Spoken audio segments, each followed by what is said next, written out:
Welcome, my dear students of grade 6. We are doing the chapter number 6 of civics, that is urban self-government. And so far we have studied in this chapter about the Nagar Panchayat, municipal committee and the municipal corporation, the three levels of the urban self-government. In today's video, we will study about the sources of income and the functions of these governments. Let us start today's work. Functions of city council, municipal council and municipal corporation. Some of the functions of the city council, the municipal council and the municipal corporation are as follows. First one is registration of birth, death and marriage in the areas. जिस area में ये government होगी, जिस level की भी government है, उस area की बर्थ, डेथ और मैरिज का रिकॉर्ड रखेगी.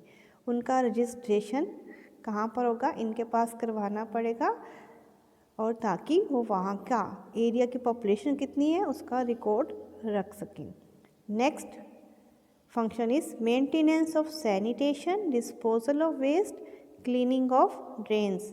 इसके अलावा उस एरिया में सफाई का प्रबंध करवाने का काम भी इसी गवर्नमेंट का होता है कि ड्रेनेज मीन्स नालियों की सफाई कैसे करनी है, डिस्पोजल ऑफ वेस्ट कहाँ पर वेस्ट जो भी कूड़ा करकट इकट्ठा किया जाता है उसका कहाँ पर डिस्पोज ऑफ होना है. Next provision of electricity and clean drinking water. पूरे एरिया में इलेक्ट्रिसिटी की सप्लाई करवाना और पीने के साफ पानी का प्रबंध करवाने की जिम्मेवारी भी इसी गवर्नमेंट की होती है. Next function provision of health care facilities like dispensaries, hospitals, arrangement of medical camps, vaccination program. इसके अलावा उस एरिया में स्वास्थ्य सुविधाएं मीन्स हेल्थ के संबंधी जो भी प्रॉब्लम्स हैं उसकी को सॉल्व करना, उसके लिए हॉस्पिटल्स खोलना और time to time medical camps लगाना. वैक्सीनेशन मीन्स जो इंजेक्शंस लगवाए जाते हैं दैट इज़ उसका प्रबंध करने की रिस्पॉन्सिबिलिटी भी इसी गवर्नमेंट की होती है. Next function establishment of and maintenance of primary and secondary school, provision of roads, public libraries, parks and community centres. इसके अलावा उस एरिया में स्कूल कॉलेज खुलवाना प्राइमरी लेवल पर भी और सेकेंडरी लेवल पर भी, और सड़कों का प्रबंध करवाना, लाइब्रेरीज, पार्क्स, कम्युनिटी हॉल्स खोलना ताकि लोग अपने फ्री टाइम में वहाँ पर जा सके for their recreation activities. These are the different functions of these urban local government. Now we will study about the sources of income. Sources of income. Like any other governing body, the local self-governing bodies in the urban areas also require ample amount. Ample means in a large amount, बहुत सारा पैसा चाहिए to discharge their duties and fulfill the expectation of people. जो भी उनकी duties हैं, जो भी हमने फंक्शंस पढ़े हैं अभी, उनको पूरा करने के लिए और लोगों की क्या एक्सपेक्टेशंस हैं कि लोग क्या चाहते हैं गवर्नमेंट से, उनको पूरा करने के लिए उसे लार्ज अमाउंट में मनी चाहिए. The main sources of the incomes are as first one is octroi और terminal tax which is levied on the goods entering the city. Octroi और टर्मिनल टैक्स क्या होता है, जब एक एरिया से दूसरे एरिया में गुड्स मीन्स जो सामान की सप्लाई होती है तो उस पर जब वो दूसरे एरिया में दूसरी सिटी में एंटर करता है तो उस पर टैक्स लगता है. उस टैक्स को ऑक्ट्रॉय टैक्स कहते हैं. It is a source of income for this government, क्योंकि जो सभी टैक्सेस होते हैं, जो टैक्स से मनी कलेक्ट होती है वो किसके पास जाती है, इसी लोकल गवर्नमेंट के पास, अगर म्यूनसिपल कॉरपोरेशन है तो उसके पास, म्यूनसिपल कमेटी है या फिर नगर पंचायत है उसी के पास जाएगी। Second is taxes on the property, flyovers, highways and vehicles. इन पर जो भी टैक्स लगता है, आपके पास जो भी प्रॉपर्टी होगी उस पर भी टैक्स लगता है। जो सड़कें बनाई जाती हैं, फ्लाईओवर्स, हाईवेज बनाए जाते हैं, उन पर व्हीकल्स चलते हैं तो वहाँ पर भी टैक्स लगता है। तो वो भी इनकम किसकी होगी?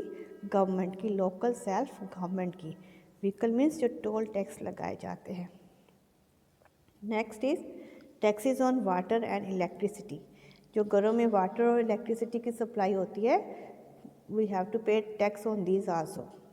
Clear? That is also the income of these self government. Next, grants in aid. Grants in aid means जो इनको मिलती है स्टेट गवर्नमेंट की तरफ से हेल्प मिलती है, उसको बोला जाता है grant in aid. State government इनकी हेल्प करती है इनकी ड्यूटीज़ को पूरा करवाने में।